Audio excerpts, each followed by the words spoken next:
Assalamualaikum warahmatullahi wabarakatuh. Perkenalkan, kami dari kelompok 4 akan membahas tentang hukum adat sebagai aspek kebudayaan, yang mana kami beranggotakan Intan Handayani, Arif Mardatilah, dan Ayu Rehani. Untuk materi pertama, saya akan menjelaskan tentang definisi kebudayaan. Budaya sendiri menurut Kamus Besar Bahasa Indonesia adalah pikiran, akal budi. Jadi budaya adalah daya dari budi yang berupa cipta, karya dan rasa. Kebudayaan adalah hasil dari karya, cipta dan rasa manusia yang hidup bersama. Definisi kebudayaan menurut para ahli. Menurut Edward Burnett Taylor, kebudayaan merupakan keseluruhan yang kompleks yang di dalamnya terkandung pengetahuan, kepercayaan, kesenian, moral, hukum adat istiadat, dan kemampuan-kemampuan lain yang didapat seseorang sebagai anggota masyarakat. Menurut Selo Sumarjan dan Sulaiman Sumardi, kebudayaan adalah sarana hasil karya, rasa, dan cipta masyarakat. Sedangkan menurut Herkovits, memandang kebudayaan sebagai sesuatu yang turun-temurun dari satu generasi ke generasi lain, yang kemudian disebut sebagai superorganik. Menurut Andreas Epping, kebudayaan mengandung keseluruhan pengertian nilai sosial, nilai norma sosial, ilmu pengetahuan, serta keseluruhan struktur-struktur sosial, religius, dan lain-lain. Tambahan lagi segala pernyataan intelektual dan artistik yang menjadi ciri khas suatu masyarakat. Dari uraian tersebut, maka dapat kita ambil pengertian bahwa hukum adat sebagai aspek kebudayaan adalah hukum adat yang dilihat dari sudut pandang nilai, norma sosial, ilmu pengetahuan, serta religius yang dapat seseorang dengan eksistensinya sebagai anggota masyarakat. Pandangan hukum adat.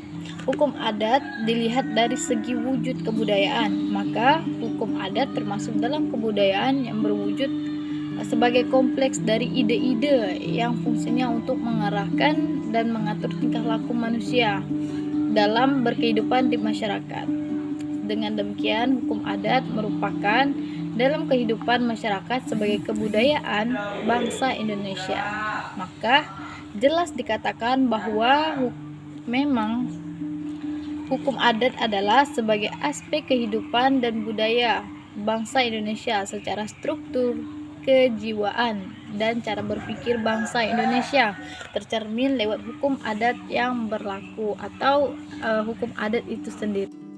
Saya Intan Handayani akan melanjutkan materi tentang sistem hukum adat. Nah, sistem hukum adat ini adalah sistem hukum yang berasal dari alam pikiran bangsa Indonesia yang berdasarkan Pancasila. Nah, alam pikiran yang percaya dan takwa kepada Tuhan Yang Maha Esa, yang tidak membedakan manusia, yang mengutamakan kepentingan masyarakat di atas kepentingan pribadi atau golongan. Nah, yang mengutamakan hikmat kebijaksanaan dalam permusyawaratan dan yang menyadari adanya hak dan kewajiban yang sama untuk menciptakan keadilan sosial. Nah, suatu sistem ini merupakan keseluruhan yang terangkai yang mencangkup unsur-unsur, bagian-bagian, konsistennya, kelengkapan dan konsepsi-konsepsi atau pengertian-pengertian dasarnya. Nah, apabila hal itu diterapkan terhadap hukum, maka yang dinamakan sistem hukum mencakup hal-hal sebagai berikut. Nah, yang pertama yaitu di dalam ilmu-ilmu hukum sudah menjadi konsensus yang pragmatis bahwa unsur-unsur tertentu merupakan hukum, nah sedangkan yang lain adalah tidak. Nah, yang dianggap sebagai hukum adalah aturan-aturan hidup yang terjadi karena perundang-undangan, keputusan-keputusan hakim atau jurisprudensi dan kebiasaan.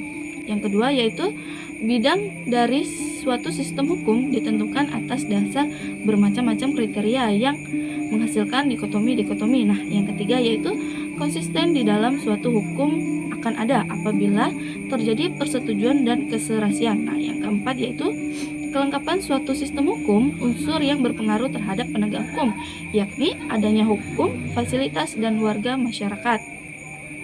Adapun perbedaan hukum adat. Nah, di sini yang kita bahas itu adalah antara hukum barat dan hukum adat. Nah, kalau yang hukum barat ini mengenal suatu barang dan hak seorang atas suatu objek yang hanya berlaku terhadap suatu orang lain yang tertentu. Sedangkan hukum adat ini tidak mengenal dua pembagian hak tersebut, berlindung hak di tangan hakim. Yang kedua yaitu perbedaannya antara hukum adat dan hukum barat, yaitu kalau hukum barat mengenal hukum umum dan hukum privat. Nah, sedangkan hukum adat ini tidak mengenal perbedaan antara peraturan umum dan peraturan privat. Perbedaan yang ketiga yaitu hukum barat ada hakim pidana dan hakim perdata, sedangkan hukum adat ini kebetulan hukumnya kembali kepada hakim, yaitu kepala adat, dan upaya adat itu adalah adat reaksi, yaitu bukan adat sanksinya. Bismillahirrahmanirrahim. Assalamualaikum warahmatullahi wabarakatuh. Perkenalkan, nama saya Arif Mardadilah. Di sini saya akan menjelaskan tentang kekuatan material hukum adat.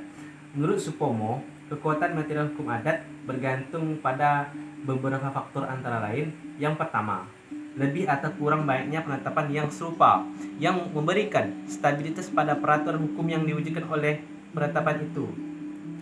Yang kedua, seberapa jauh keadaan sosial di dalam masyarakat yang bersangkutan mengalami perubahan.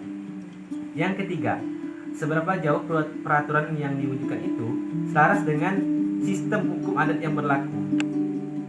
Yang keempat, seberapa jauh peraturan itu selaras dengan syarat-syarat kemanusiaan dan rasa keadilan. Mungkin itu saja yang bisa saya sampaikan. Billahi taufiq wa hidayah. Wassalamualaikum warahmatullahi wabarakatuh.